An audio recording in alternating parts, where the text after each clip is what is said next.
Le problème n'est pas là. Francis Gosselin. Ça sonne comme une arnaque. J'ai-tu une bonne logique, moi, là? Mario Dumont. Dis pas que c'est pour faire plus d'argent. La rencontre. Gosselin. Dumont. Bonjour, Francis. Bonjour, Mario. Jusqu'à quel point les ventes chez McDonald's sont un indicateur de l'état de l'économie? Quand même un certain indicateur, Mario. Puis évidemment, les résultats là, de plusieurs entreprises sont dévoilés cette semaine. Et on avait ceux de McDonald's justement hier. Là, puis il y a dans les faits de moins en moins de monde là, qui se rendent dans les restaurants là, de la chaîne. Tu te rappelleras l'été dernier, il me semble qu'on en avait parlé. Le PDG de McDonald's avait dit, vous savez quoi, McDonald's, là, c'est plus pour les pauvres. Là, c'est quasiment comme ça qu'il l'avait dit. Il y avait eu un sondage. Je pense qu'il y avait eu un sondage où on demandait aux gens, tu sais, est-ce que c'était un repas? Bon, ben, les gens disaient, là, tu sais, ils leur donnaient un choix, puis les gens disaient que c'était un luxe. C'est-à-dire que c'était rendu tellement cher, toute la restauration, qu'aller chez McDo à 22 piastres le trio, c'est un luxe, tu sais. Exactement. Ben tu sais, puis c'est intéressant parce qu'en économie, on a depuis plusieurs décennies là, le magazine The Economist qui a développé ce qu'il appelle le Big Mac Index, qui permet de comparer les prix là, dans le monde. Ben là maintenant, on a peut-être l'indice de l'achalandage McDonald's, c'est-à-dire est-ce que c'est perçu justement par les gens de la classe moyenne comme étant un luxe ou étant comme tu sais du fast-food abordable. Ben dans les faits, là, les résultats qui ont été dévoilés hier, Mario, là, ça parle, c'est quand même fou. Malgré l'inflation, là, c'est-à-dire l'augmentation des prix, on a assisté à une baisse des revenus. Ça veut dire non seulement il y a moins de ventes, mais il y a moins de gens qui viennent consommer la nourriture de McDonald's, baisse des profits également. Donc tout ça n'augure rien de bon. Puis si c'était juste McDo, Mario, là, mais tu sais, Starbucks, Pepsi, Procter & Gamble, là, beaucoup d'entreprises qui vendent des biens de consommation, j'ai envie de dire, tu sais, très courantes, là, tu sais, des brosses à dents, là, du Pepsi, ont aussi annoncé d'assez mauvais résultats ces derniers jours. Donc, c'est tout ce qui est consommateur, tout ce qui est consommateur envoie un signal que le consommateur fait attention à ses dépenses. Donc, je comprends que McDo, on fait des farces, luxe, pas luxe, mais je veux dire, il reste que quand t'es vraiment inquiet pour ton budget, que t'as perdu ton emploi, tout ça, tu t'amènes ton lunch, ou tu t'évites les restaurants à point, là, même un restaurant relativement bon marché. Oui, effectivement. Puis j'essaie de penser là, si tu vas pas chez McDo, tu vas où finalement?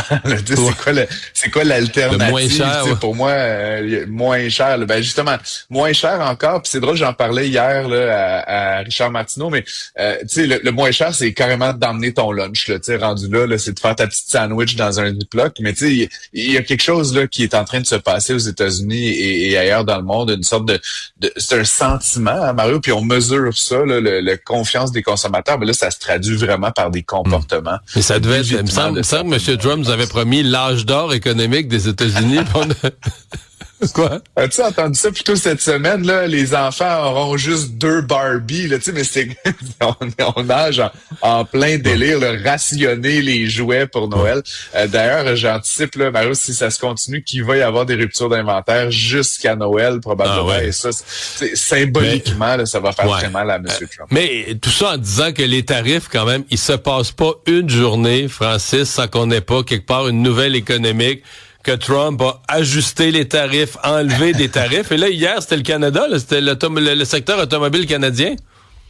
Oui, mais ce qui est vraiment étonnant, c'est que, tu sais, M. Trump, qui nous a habitués depuis 103 jours maintenant là, à des déclarations à l'emporte-pièce, à son showmanship habituel, ben en fait, hier, c'est une petite notice qui est passée en catimini, émise là, par l'organisme de gestion des douanes américaines, qui essentiellement est venu confirmer aux importateurs que les tarifs sur les pièces automobiles canadiennes et mexicaines étaient dans les faits de 0%. Je sais pas d'où ça vient, mais clairement, M. Trump, qui a comme la mainmise à peu près totale sur tout ce qui se passe actuellement aux États-Unis, a certainement dû approuver ça à un moment donné. C'est drôle, il a pas crié sur tous les toits, là, cette exemption-là. Donc, on voit que l'administration américaine de M. Trump est en train tranquillement de reculer un petit peu partout, mais on voit qu'il essaie de le faire un peu en catimini pour mais Francis, montrer qu'ils sont pas en train de... C'était écrit dans le ciel, je veux dire, l'électeur républicain moyen, là, il se promène pas en bicycle ou en transport en commun. Là. Il se promène en véhicule. OK? Fait que si tu dis à l'électeur républicain moyen, ah ouais, quand tu vas changer ton auto ou ton VUS ou ton pick-up, le prochain va coûter 8 000 $ plus cher. Voyons.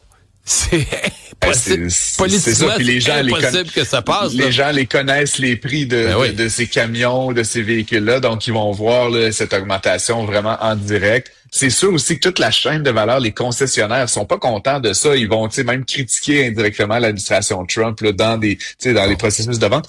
L'industrie n'est pas sortie du bois, Mario. Il y a quand même encore les tarifs sur l'aluminium et l'acier. Mais la bonne nouvelle, c'est qu'au moins, ça donne un peu de répit aux travailleurs de l'Ontario. Puis pour moi, dans l'ensemble, ça fait en sorte que peut-être l'économie canadienne va s'en tirer pas trop mal. Et Francis?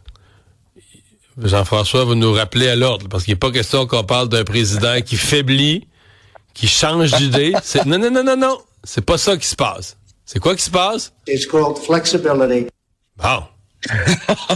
The art of the deal, Mario, c'est the art of the deal. C'est de la flexibilité. Tu m'as fait peur, j'avais peur que tu commences à nous parler qu'il change d'idée, qu'il vire son capot de bord, qu'il savait pas ce qu'il faisait, qu'il recule. Il n'y a rien de cela. Francis. On vit dans une pièce de théâtre, Mario. Ah oui. Bon week-end. Bonne fin de semaine.